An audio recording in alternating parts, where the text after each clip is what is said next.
everybody, and welcome back to the Places We'll Go show. Well, what can I say? This is our 150th show. Richie, man, how come? How did we get here?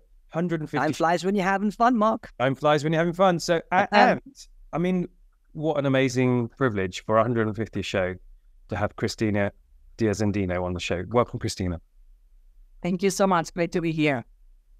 I mean, you couldn't make it up. I mean, if we planned it, we'd have been geniuses, but frankly, we're not, Richie. But this is great to have you on because I would say in terms of pinnacle marketers, Cristina, you're one of them. So for everybody who doesn't know the full depth of Cristina's glittering career, and I, don't exaggerate in that sense, let me give you a bit of Cristina's bio. So Cristina is CMO of Diageo, which is an enormous high-profile role and comes from having been at Diageo for 17 years.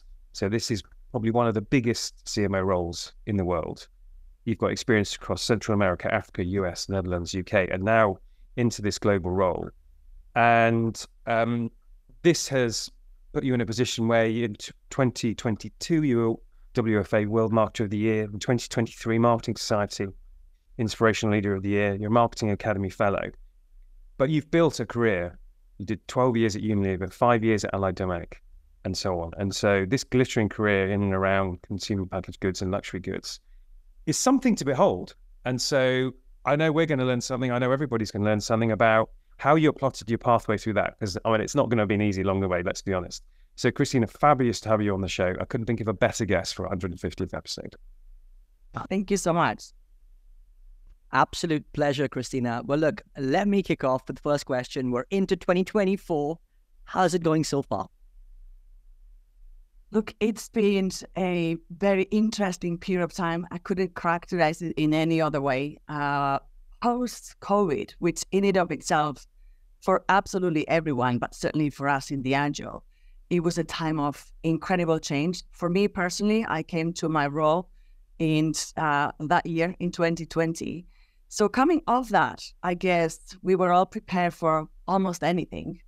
To be fair, post-COVID, our industry and our company in particular had an incredible success story. Our brands grew faster than ever. We even premiumized, so the higher end of our portfolios continue to grow even further.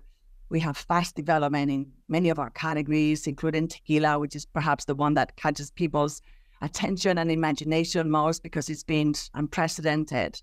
And when it came to 2024, and certainly perhaps the end of 23, we started to see some slowdown, which in many ways, it's only normal now that you think about it in hindsight. So looking at 2024, the start of this calendar year, I'm thinking, well, what we should expect is perhaps more change. I'm sure there will be more change. Perhaps a bit of a sense of caution in some markets because consumers are feeling, different things in different places. We know everything that is happening in the world at the moment. But having said that, we're very closely looking at how people think about socializing, which effectively is the business that we're in. And one thing that was very apparent post-COVID is that one of the most pressing desires from everyone is the real wish to spend time with people, the real wish to socialize with family and friends. And that is one that, whichever the circumstances, persists across the world. So I'm looking at, a next few months where I'm sure we will continue to see a lot of that. And that's exciting. It's very interesting the way you capture it. You're in the business of socializing. It must be fun. And so it is fun. Is that what's kept you at one company for 17 years? Because that's a long time. It is a long time. You're right. I mean, I suppose, first of all, I should say, I find the industry really, particularly fun, I have to say. Look, it's a business, but it's a business that has a lot of heart. Because if you think about some of our brands, quite a few actually, like Johnnie Walker or Guinness, Talisker, and many others, they've been in the world for, in some instances, centuries. And that in and of itself, it's a case study worth considering. Right. The fact that someone launched Johnnie Walker in 1820, and there was this phrase that is still going strong, and is still going strong, very strong. That it's, I think, a relevant piece of kind of reflection. And once you go to Scotland and spend time in Scotland, understand, the land, the distilleries, how things are made, the master blenders, the art that goes within, I think it's, incredible. And in fact, many of the consumers that we now see aiming for the very high end of that brand and that category, they're really keen in understanding all the intricacies of how these whiskies are made. So there's something about artistry, there's something about craft, there's something about heritage. If you think about the bottles, there's a lot of design that goes into them. It's very beautiful. If you think about experiences, we have invested in Scotland, for example, quite substantially in brand homes, and the experience that people have and how the memories are formed, the relationship with that brand because they've spent time there. And then, of course, they keep engaged through our website or newsletters and so forth. I think, makes it a very memorable kind of relationship with the brand. And for that reason, I always say, I've worked in consumer packaged goods all my life and proudly sold a lot of fabric conditioner and fabric detergents, etc. But when it comes to spirits, I think, yes, of course, it's a consumer good, but it's a consumer good that has a little bit more, I suppose, an aura of specialness to it. And it has to do with where it comes from. It also has to do with how it's consumed. As I said, I like to think about our business as the business of socializing, because that's what happens. Whether it's at home, whether it's we call it an entree, a bar, a restaurant, etc. Whether it's a big celebration, like a big anniversary or a wedding or a birthday, or it's a small celebration, a Friday night, or, you were just promoted. And our brands have a role in that space that, again, I think it makes them relevant in a way that is special. Oh, Cristina. Wow, what a wonderful answer there, I have to say. I love when you talked about the aura of specialness in and around some of your brands, but particularly, and I don't know if this was conscious or not, but the two phrases that you then left us with, where the brand comes from and how it is consumed, are probably two of the most important brand lessons that any of us as marketers can actually have. So there you go, and you really name some of the key aspects, craft, heritage, experiences, even to the website experiences. And you've really given us that a real understanding of what makes some of those brands you spoke about really special. I want to just turn the table to something you said in your previous answer. So clearly, COVID was a challenging time for all of us, but Diageo experienced a moment of coming out and having a high level of growth, perhaps on the comeback out of COVID. And then this year, perhaps into next, may well be a bit more of a slowdown. And on a personal level, how do you deal with that? How do you manage expectations of stakeholders? And how do you ensure that you're keeping your energies high, both through maybe the highs and what is maybe sometimes the straight lines? Well, I think, it's not always easy, to be honest with you. Going back to that COVID experience, which perhaps was the most dramatic in the sense of really facing the unknown. And I'm sure everybody can relate to that because it was not just me or us. It was truly a sense of the unknown. But when it came to the business, I remember, thinking about to your question of how do you deal with that uncertainty and how do you frame it? Well, we were drawing various scenarios. What if this happens? What if that happens? What if this happens in these places and not another?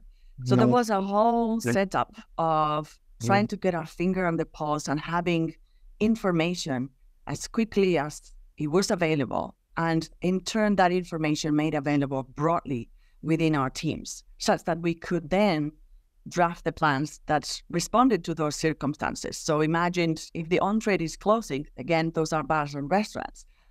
In many places, that's half of our business. And that's a huge challenge. At the same time, if more people are purchasing online, and that was not a behavior that we had seen to that degree before, again, we have to prepare ourselves to satisfy that need in that moment. So thankfully, and thanks to the wonderful teams that we have, and truly everybody came together at a time of, great difficulty, but with the sense of, we had this sentence that it was truly, a whole organizational mantra. We will emerge stronger.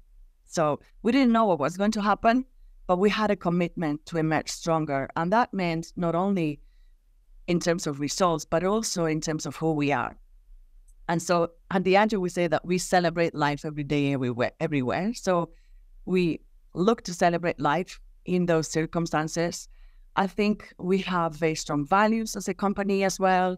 We have big commitments to the society and the communities in which we operate. And we had an opportunity to prove that. So, for example, I mentioned bars and restaurants, and we all know that, a good part of that industry in turn face great difficulties. So we launched this program called Raise the Bar, where we put $100 million fund to help with things that needed to happen. So remember, people had to buy, different gear to be able to open their doors and welcome guests. Or, for example, we decided to allow people to get rid of the beer. So Guinness, for example, the beer that would not stand the test of a few more days of being closed, and we took that, as a Diageo, if you like, as a Diageo cost.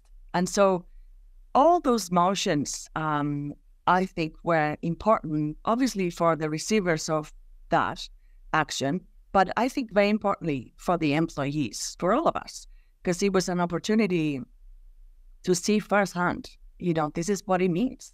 And, I'm sure there were other organizations that, at that time behaved that well. And that's when you feel like, organizations, companies, marketing teams have a real opportunity to make a difference. And that, I think, is incredibly important, but also is very engaging. Love that. We will emerge stronger. You reminded me that the every day, everywhere, that Diageo is that. I mean, I felt a bit silly when I hadn't realized when somebody pointed it out. But yeah, lovely to hear that arc through COVID and beyond. So I mean, I don't know how many thousands of marketers you've got oversight of, but I'm just curious. What's your big mission? What's your big mission at Diageo?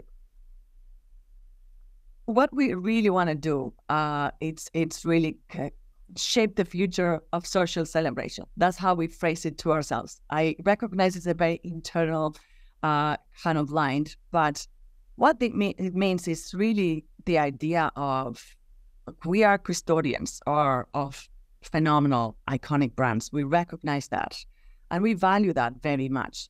At the same time, we're very proud innovators. We received only this week, all the innovation team is delighted to celebrate that we've been most innovative company in beverages by Forbes. So thinking about the future is very present, and we care a lot about that. And the idea of change, right? So in which I think is an interesting juxtaposition in that we're custodians of sometimes centuries-old brands, and we value them incredibly.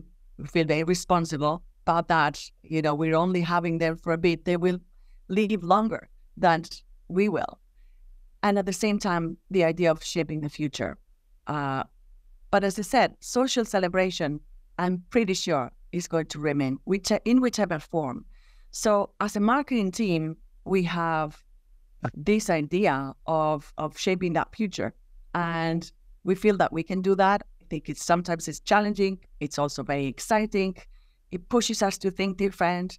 I think it challenges complacency, even at times where, we're a leader in premium spirits.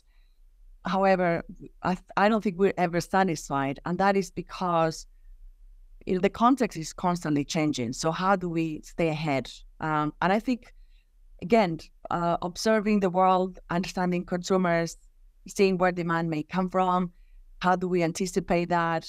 I think it's in essence, a very exciting kind of work to have and to enjoy.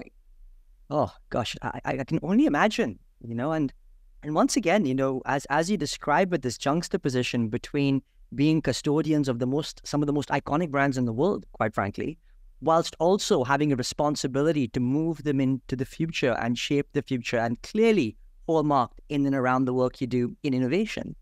Now, that is the envy of so many organizations out there when you're able to kind of juggle both those sides of the coin.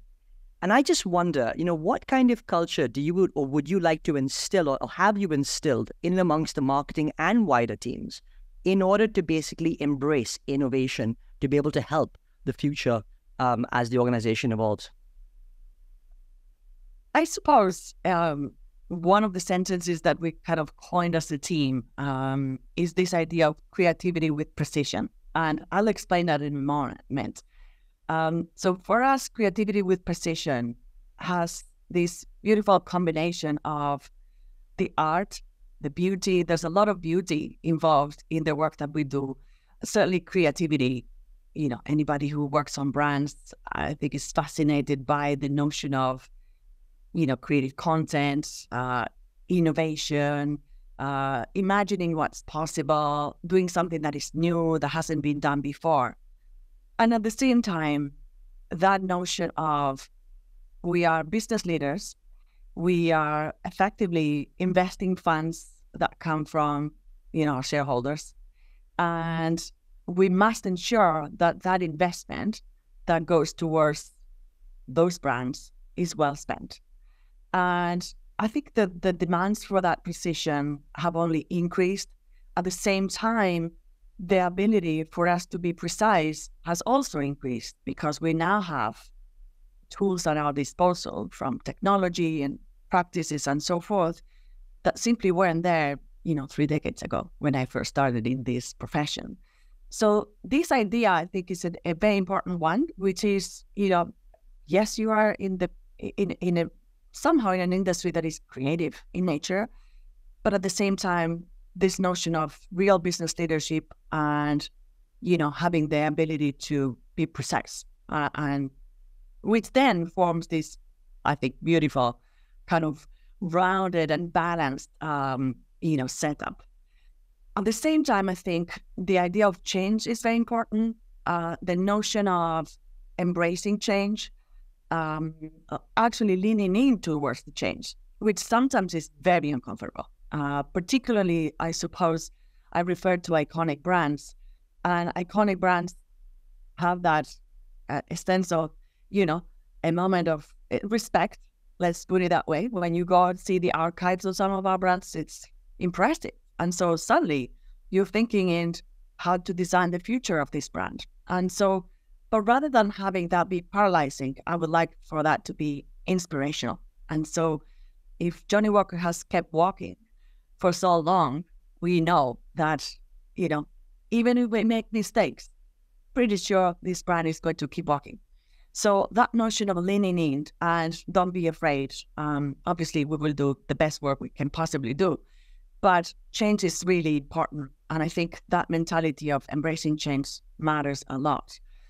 I also think that, certainly from my experience, one of the biggest cultural shifts has come from the notion of, the words are heavily used, but I don't think we're quite there yet, with diversity, equity, and inclusion. And if I take it to, Diageo is very well regarded in this area because for many years we have been, I think, a very inclusive company that is proven by, how the executive team is shaped, even the board is shaped, and certainly our teams are shaped, but also importantly, how we have worked towards, in the external world, to the best of our ability in every circle that we are able to influence, to ensure that that is the case. So if I think about the marketing community, we have worked with all our agencies to ensure that the making of the teams that work on our brands is diverse, that the creative leaders who are imagining that content that we then put out in the world are diverse, etc. And I think that whole notion of, how do you understand diversity fully? So from your own makeup to those who work with your brands and therefore inform and affect the outcome of that work that then consumers engage with, has been a fundamental shift. Again, if I think about when I first started in this industry and now.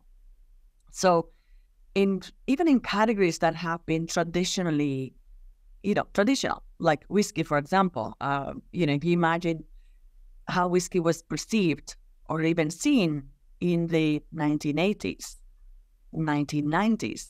I mean, looking at some of those images, it would make you smile, and frankly, I did some of that work myself. I had some of those notions. When I first started working in the spirits industry, I was told that when you prepare a media plan, just aim for the men because they are the main target, and women will come along as a result of, that being the case. Now, I am from Spain originally. I can tell you that when I was in university, many of my friends and me, we drank whiskey. So that was a funny kind of reflection. Now, moving on, today, we obviously no longer have that perspective. And guess what?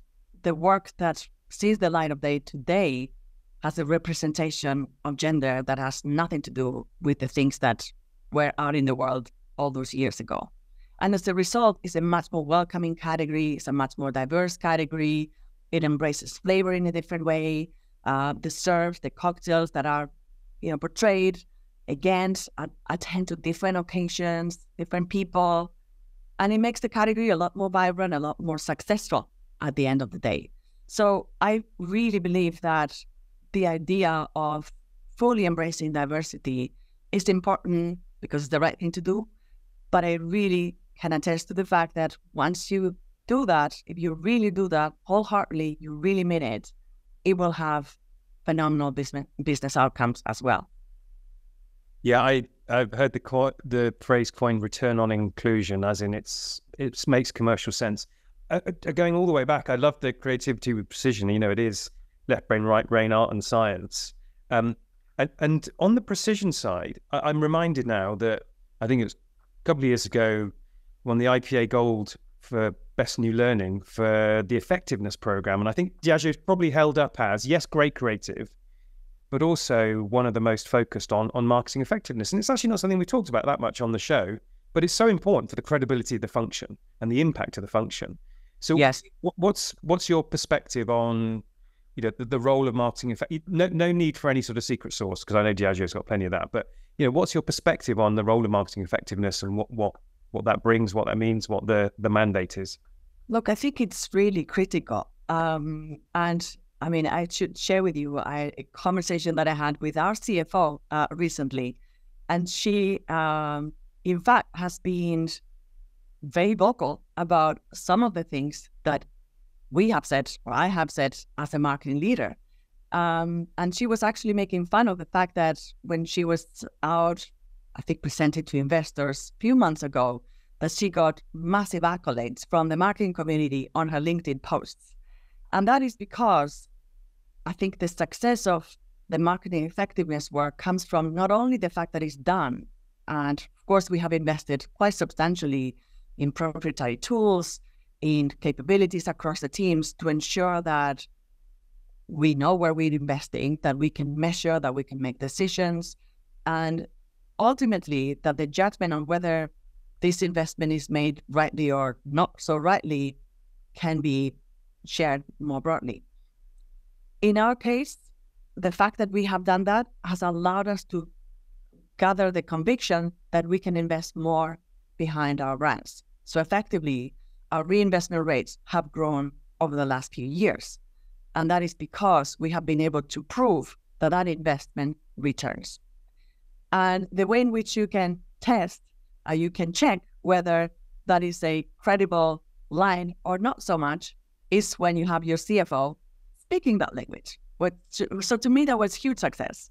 And I thought it was funny that she got applauded externally when she had that commentary out in the world. I really think I see sometimes marketers really keen and enthused and very excited about that creative part of the work. And that is fundamental, essential. It's the magic, you name it.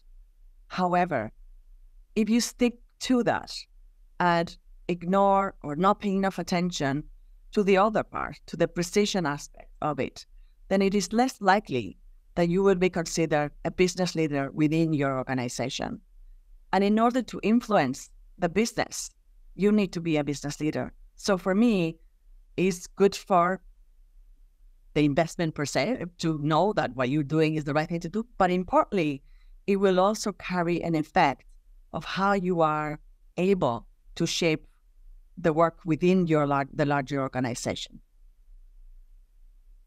I think that's a really wonderful answer on many levels there. Because on the one hand, clearly marketing over the years has sort of got a little bit of a bad rep. I mean, we often talk about the coloring function, and actually we needed to make a massive step change. And it was just really heartening to hear how sort of we embrace the CFO, and we try and are embracing as an industry to be more commercial in that nature, creative commercial coming together. In fact, interestingly, there was just a study that was released that found that the CMO, who was often some of the least trusted people towards the CEO, has now starting to close the gap between the CMO and the CEO. It was a post that Sophie Devonshire from the Marketing Society posted just a few days ago. But I want to come on and talk about that a little bit in the context of a career. And I wonder, you're probably one of the biggest advocates or one of the biggest role models of our industry here today. So what do you think? What do you think are the best bits about being a CMO? It's fun. I think it's a fabulous job, and in so many levels. I think the function is a phenomenal function. That's why when I hear you talk about, the coloring function, it's something that we must try and fight in every way that we possibly can, because I do believe that effectively, and certainly in any consumer good, but in services industries as well, what you're trying to do is have whatever product or service that you've got be in service of those consumers, who in turn will choose you versus another potential choices. And I think marketing is the function who has that voice of the consumer within the organization. And then all the surrounds that comes along with that, the decisions, the work, the brands, etc. So I think yes, it has the business leadership aspect to it, which I think is critical. It has the creative aspect to it, which I think is exciting. I think it's a very important role also in the external community, and that is something that I've learned from the CMO role, which perhaps has been a huge dial up versus how I had done my job before. But the sense of, you can participate with other organizations in different forums to elevate the work that the brands do and when they're out in the world. I think particularly when you think about subjects like diversity or certainly sustainability, and I've had the opportunity to share with colleagues and other partners what is the work that we are doing, and in turn hear what is the work that others are doing, that effectively allows you to elevate the work that we all do. And I think that's how embracing change takes on a whole new dimension. And I think that's, again, is really powerful and certainly fun, for me personally, in the sense of, something that I can do through my work that is meaningful to me. I agree. I'm not there anymore, but when I was there, CMO, when it's going well, best job in the world. Now then, I know a few people who have worked for you, and they've all said what a great boss you are and have enjoyed working for you. And you don't get to be like World Marketer of the Year without being a good leader. So what's your brand of leadership? It's a difficult question to answer. I'll try and tell you what I think or what I've been told. Look, I really care, right, about my team. I suppose, if I think about it's a self-assessment, I know, my team has always given me energy. That is the truth. If in tough times, in good times, you celebrate together. In tough times, you come together to think about how we will, progress. And so in that sense, it's a powerful emotional resource that I have, and, which is that I give and then I receive in equal measure. At the same time, I think I'm really good at providing balance in the sense of I make a very conscious effort to avoid dramas. So again, when I suppose crisis gives you is the moment of test, when something is very difficult, some difficult circumstances. And, I know that in those circumstances, I can't provide that sense of the world isn't ending right now. And we've got to find a way. We may not be perfect, but we will find a way. And that sense of balance, I think, is something that I can bring. The other aspect I think that I try and do is I am equally very interested about the details of the work, but I am very trusting of the great people that I've got in my team. And so I will not micromanage, but I will not be miles and miles apart either. And I can navigate and balance those things with them. So I think we have, I've, as I said, I have a wonderful team, and that gives me a lot of space, to embrace the work at different levels as we all think it's appropriate. And I think together as a collective, right, all my market leadership team, which is formed by groups of people that have global roles, as well as the market leaders of the big markets in Diageo, that we can, then it's not such a large group of people. This group that in turn, they lead many, many, many people. We've got about 2,000 marketers across Diageo in total, marketing and innovation. But this relatively smaller collective, about 20 to 30, is really empowered to drive in the direction that we set up as a team. So, it's a small community, and, I have the privilege and the pleasure to lead them. It sounds like you've got a very talented group of individuals, particularly in that small 20 to 30 collective. And I love how you refer to them, and I love what you're talking about in terms of they give you energy, that you're able to celebrate in the good times and actually come up with the collective plan in the hard times. Now, there'll be lots of people vying to get into that 20 and 30 people of the top senior brass. And of course, this extends to most other companies as well. But I'd just love to get your perspective on maybe some of the key characteristics that you look for when recruiting people within your team. I think they're by that point, they are very senior and they have tremendous experience. They will most likely have a quite substantial international background. But remember, we are a very global organization, so I don't know that this is, a recipe that will apply to everyone who's listening or has roles similar to mine. But for us, it's important to have that perspective of really seeing the world in its entirety. Whether you're running a particular geography or a global position, that perspective of the end-to-end matters a lot. They will be collaborative as well. And so I think that in turn oftentimes comes from a lot of experience. When you've held one of those roles, you understand the other and vice versa. Oftentimes they will have very diverse backgrounds. People that come from very different circumstances, different geographies, different, education systems and so forth.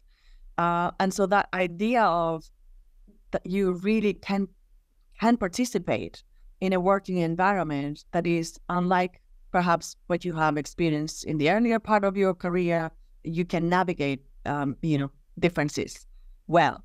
I think that is a big aspect of participating successfully in this kind of environment.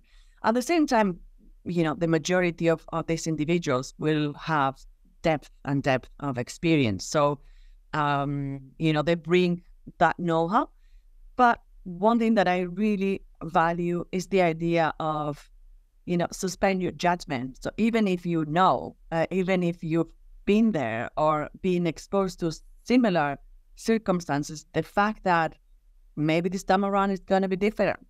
I think that mindset, it's really, really powerful. So I hope that answers your question a little bit as to what constitutes, a few of the elements of what constitutes that kind of, success into getting into those roles. The bit that particularly resonates, Cristina, is that for all the experience in the world, maintaining an open mind and curiosity is extremely resonant. Yes. Now I know ESG sustainability, you've mentioned it a couple of times, is a passion point for you. And, as a global phenomenon, you and your team, can have an impact on that. So in what ways? And of course, increasingly marketers are thinking about what's the carbon footprint of all the production that goes on behind. So what's your perspective on the role that marketing, or the roles that marketing plays in the ESG context? It's a very important chapter of the work that we are doing right now. And I suppose in the way in which we have thought about it, it's first do the doing and then do the talking. So we have spent quite a bit of time, first of all, understanding when it comes to carbon, what is the footprint of our brands. And now we have a good knowledge as to what constitutes, the footprint in scope 1, 2, and 3.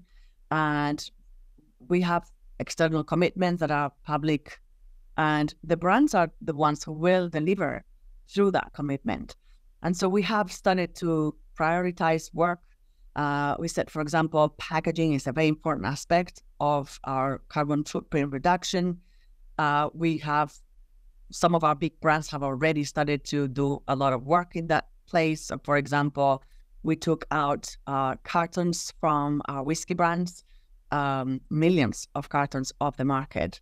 We have also started working on lightweighting some of our glass, obviously using a lot more recycled materials and so forth. At the same time, we have a big innovation agenda that says, well, this is how far we can go with the technology and the knowledge as we have it now, but what else could we do? And preparing for that future that perhaps is not totally attainable right now. So we have a number of pilots in place. We published, for example, our experimentation on paper bottles, which is difficult when it gets to alcohol, but there's progress that has been made and pilots that are starting to run now. We are also piloting with circular packaging. We have just signed an agreement with EcoSpirits, and we're going to have a number of bars in the world actually trying out these larger containers of liquids, so Smirnoff, Gordon's, and Captain Morgan, and those will be used for a number of times in a circular kind of way. So I'm just giving you a couple of examples of things that are happening. It's a huge driver of innovation, and it's not just, I spoke about carbon, but it's not just carbon. We are looking at our role in nature. We've done work, for example, on agave, in taking care of that plants with drones that perfect effectively the agriculture.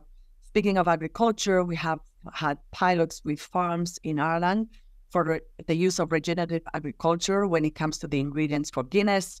There's a lot of work.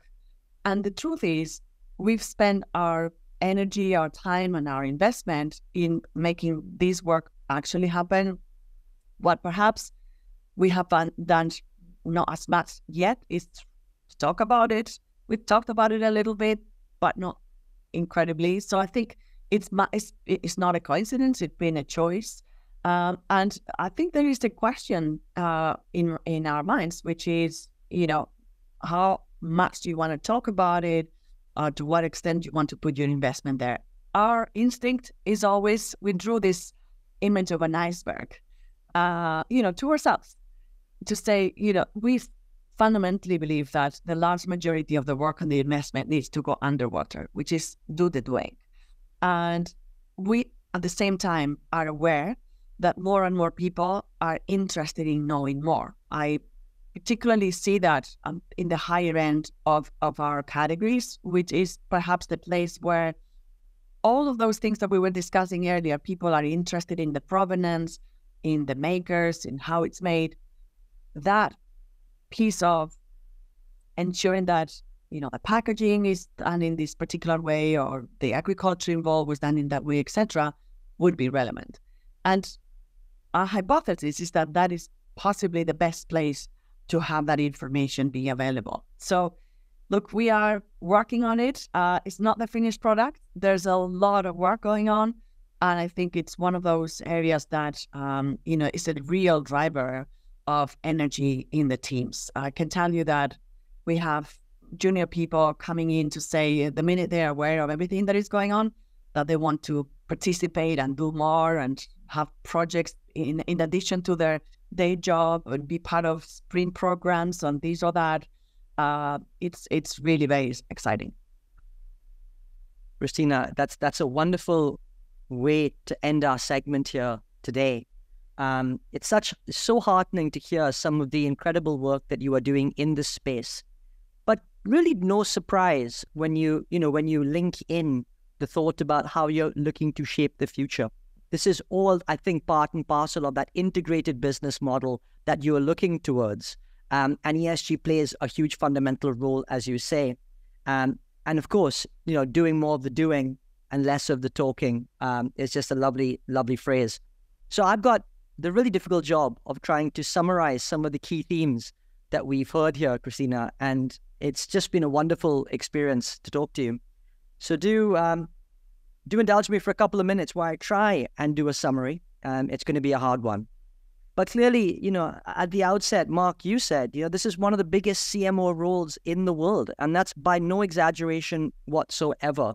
An incredible company doing amazing things. But traversing the ups and downs, the highs and lows of what has only been a tricky environment, you know, ever since COVID and before, and into what's happening even now this year in our geopolitical landscape. But you do so with real gusto, and you do so with a sense of optimism. And I think that comes a lot from what we talked about from your teams and the energy that you derive from them. But this is a business, as you put it, has got socializing. You're in the business of socializing, and it's around a trend that, you know, more people are looking to spend time with the people that they love and they value. And I think that in its heart has got a real spirit to it. And we talk about the essence, the magic, the spirit. The business has heart. And I think it's absolutely true. When we talk about some of the most iconic brands, I couldn't help but just think of that masterclass you gave us, summarizing those two small catchphrases, where the brand has come from and how it's consumed. I think it's just such a lovely way to think about how brands are made. We talk about the role of facing into the unknown and drafting plans and rolling on with the consumer landscape. And I think marketing has a key leading role, going back to the legitimacy point that we talked to as well, of being able to lead the organization through that process and really being the consumer champion, the voice of the consumer to the rest of the organization. We spoke a lot about the mission, so the space of the future of social celebration, and being proud innovators, whilst at the same time having a real sense of responsibility that really came through when you talked about the word custodian. So being a real custodian of some of the most iconic brands in the world, and being able to kind of take those brands into shaping of the future as the consumer landscape does change. Your phrase around creativity with precision, absolutely bang on, forgive the pun, but the beauty of the art and the science really coming together. And that in itself actually creates a great symbiotic relationship with commercial marketing and the CFO of the organization. And you can't be a true business leader in marketing if you haven't got a great handle on the commercial element of marketing alongside the fun bits of creativity, as we talk about. Not that commercials are not fun, by the way, but there we are. Lots around marketing effectiveness, and the role of that creative precision, as we talked about, being in service of the customer teams, and actually a lovely sort of almost job description of some of the key things that you would look for in a great organization like your own. And I think great advice for anyone looking to get into the top echelons of the marketing function in a multinational organization such as Diageo. So just so many great things, ending on ESG and the wonderful things that you are doing there, from circular packaging to paper bottles and everything in between. So, Cristina, it's been amazing. It really has. It's just been such a pleasure to be able to speak these questions. And thank you for coming on the show. Thank you, Richard. My real pleasure.